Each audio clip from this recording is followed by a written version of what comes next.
Sementara itu di Karawang, Jawa Barat, banjir semakin meluas hingga siang hari ini, memaksa warga di 5 kecamatan untuk mengungsi. Sementara itu di Pati, Jawa Tengah, banjir sudah merendam 9 hari, warga mulai terserang sakit.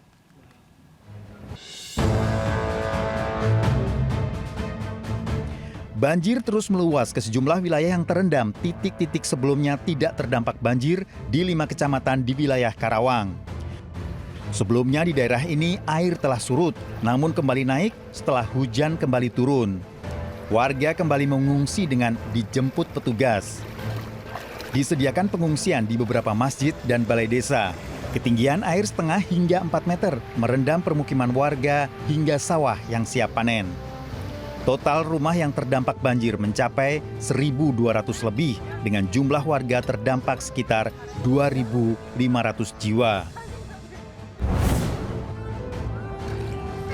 9 hari banjir mengepung Desa Mustoko Harjo Pati dengan ketinggian mencapai 1,5 meter. Warga menggunakan perahu untuk keluar masuk desa. Kondisi air yang keruh membuat warga terdampak banjir sudah mulai terserang penyakit gatal dan demam. Hingga kini helikopter tidak bisa terbang. SAR gabungan menempuh jalur darat untuk mengevakuasi warga. Tim kontributor iNews melaporkan. Pemirsa, banjir yang melanda Pekalongan, Jawa Tengah tak kunjung surut, bahkan semakin meluas. Ratusan warga dievakuasi, terutama bayi dan lansia.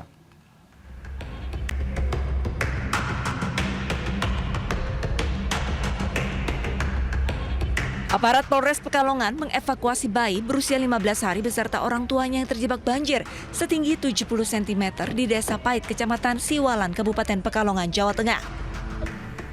Petugas juga mengevakuasi sejumlah warga lanjut usia dengan cara digendong di tengah genangan banjir. Mereka kemudian dievakuasi menggunakan mobil polisi ke tempat yang lebih aman. Sementara di lokasi pengungsian, kebutuhan dasar warga sangat terbatas. Para pengungsi masih membutuhkan selimut, makanan siap saji, obat-obatan, dan alas tidur. Hingga saat ini, banjir di Kabupaten Pekalongan masih merendam sejumlah wilayah di Kecamatan Siwalan dan Kecamatan Seragi. Desa Pait menjadi wilayah terparah, di mana sebanyak 3.320 jiwa terdampak. Dari Pekalongan, Jawa Tengah, Suryono Soekarno, iNews melaporkan. Akibat diterjang cuaca ekstrim, seorang nelayan dan anaknya yang berusia 9 tahun tewas tenggelam karena perahunya terbalik dihantam ombak besar di Buton Tengah, Sulawesi Tenggara. Jasad bocah ditemukan di kedalaman 16 meter di dasar laut. Awas mesin! Innalillahi wa inna ilaihi raji'un. Ya Allah! Astagfirullahaladzim. Ya Allah! Evakuasi jasad bocah 9 tahun yang ditemukan di kedalaman 15 meter di dasar laut di perairan Talaga, Kecamatan Talaga Raya, Kabupaten Buton Tengah, Sulawesi Tenggara, berlangsung dramatis. Warga sempat kesulitan melakukan evakuasi karena cuaca ekstrim. Tangis warga dan keluarga korban seketika pecah saat melihat tubuh korban diangkat ke atas perahu.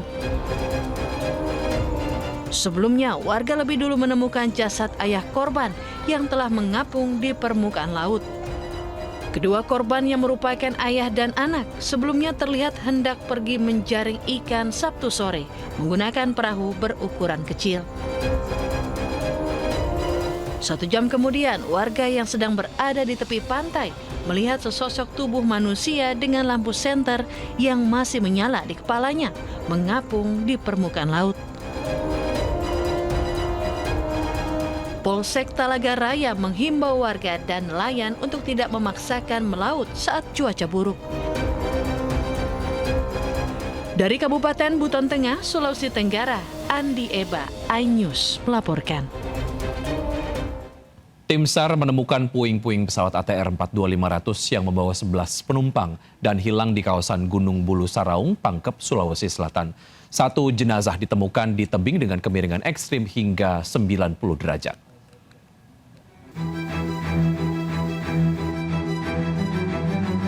Operasi pencarian korban pesawat ATR 42500 yang hilang di Gunung Bulu Saraung, Sulawesi Selatan terus dilakukan. Selain pencarian melalui daratan, tim SAR gabungan juga melakukan pencarian melalui pantauan udara, termasuk mengerahkan drone untuk menyisir lereng gunung. Medan yang curam dengan kontur jurang sedalam ratusan meter menjadi kendala petugas dalam mencari korban. Sebelumnya, Basarnas menemukan puing pesawat ATR 42500 di lereng Gunung Bulu Saraung. Badan dan ekor pesawat ditemukan di sebelah utara puncak gunung, namun proses menuju badan pesawat belum bisa maksimal karena kondisi medan yang terjal dan kabut tebal.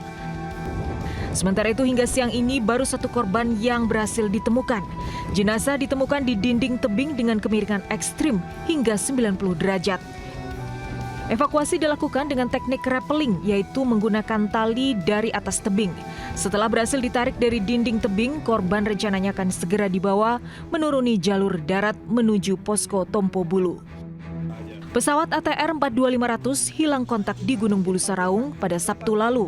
Pesawat membawa 11 orang, yaitu 8 orang kru dan 3 orang penyewa dari Kementerian KKP. Tim Liputan iNews melaporkan. Seolah tidak pernah jera, aksi tawuran remaja bersenjata tajam dan petasan kembali pecah di Jalan DI Panjaitan, Jakarta Timur. Mirisnya, aksi itu diduga hanya untuk kebutuhan konten di media sosial.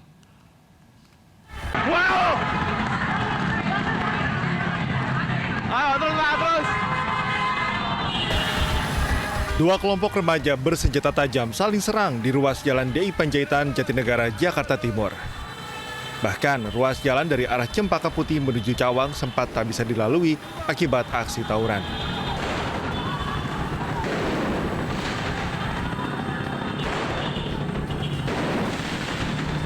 Menurut saksi mata, para pelaku bukan hanya warga sekitar, melainkan warga dari luar kawasan seperti Klender, Pisangan, hingga Bogor.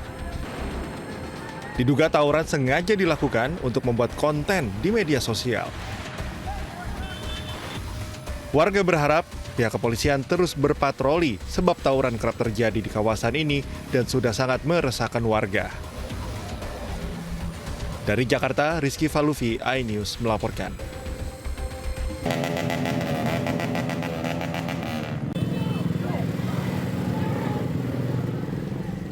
Belasan remaja konvoi dan nyaris bentrok dengan warga di tepi jalan raya Desa Gambiran, Kecamatan Mojo Agung, Kabupaten Jombang, Jawa Timur.